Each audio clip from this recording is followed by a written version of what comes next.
काल रात्री मी फोन करत होतो तुम्हाला कितीतरी वेळ. तुम्हाला उशीर झाला का घरी यायला काल? आणि काल रात्री जेवलात का तुम्ही व्यवस्थित? कुठे होतात कुठे तुम्ही? हसायला काय झालं? काही नाही, मी आता आदित्यला तेच सांगत होतो की असावर इथे असते आता तर तिने हेच सगळे प्रश्न मला विचारले असते जे तू विचारतोयस. तू काय त्याच्यावर ड्युटी सोपून गेलीस काय तिकडे? हे बघ, तू आता माझी काळजी अजिबात करू नकोस.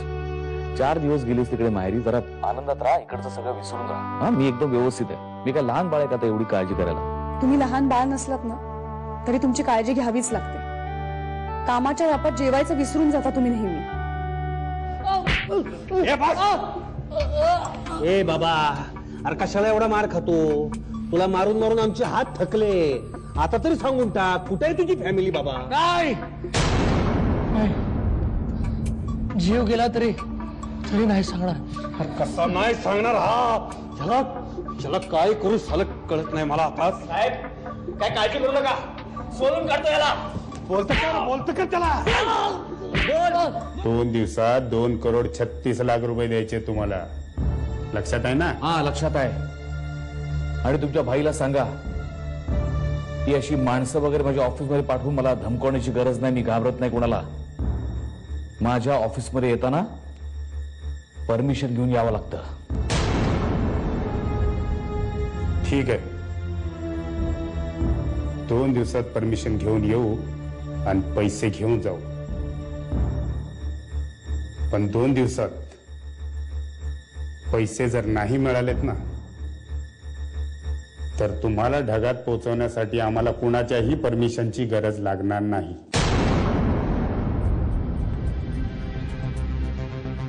समजलं ना? ताईचं सगळं मार्गी लागलं ना की बाबांची काळजी मिटेल. नाही, खरं सांगू ताई, माझा ना लग्न या गोष्टीवरून विश्वासच उठलाय. माझ्या लग्नाचं हे असं झालं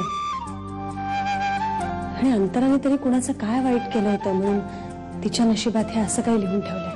ती प्रियांका अशी का वागली रे माझ्याशी? माझा विश्वासघात केला हर्ष तिने. तुम्हाला इथनं सोडव हर्ष, मग बघ मी तिला कसा धडा शिकवतो ते. ओके, मी प्रयत्न करतो हुशार. हर्ष यार, जे काय करायचं ते लवकरात लवकर कर. एका हवालदाराला पटवून मी त्याचा फोन घेऊन तुला फोन करतोय. हर्ष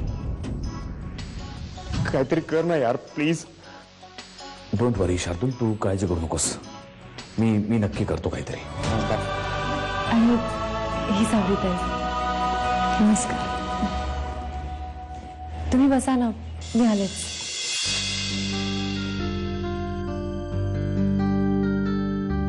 बसा. थँक्स.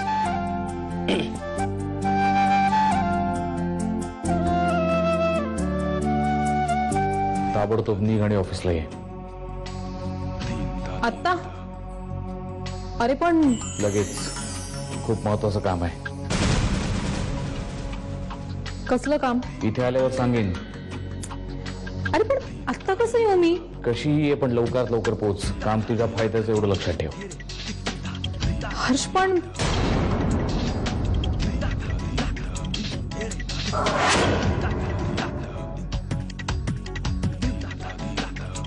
मी तुला हवं तेव्हा हवं तिथे बोलवीन प्रियांका,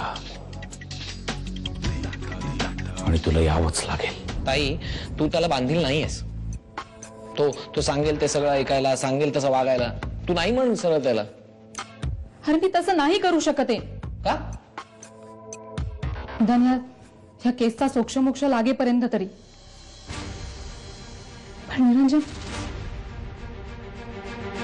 एकदा या केसचा निकाल लागला ना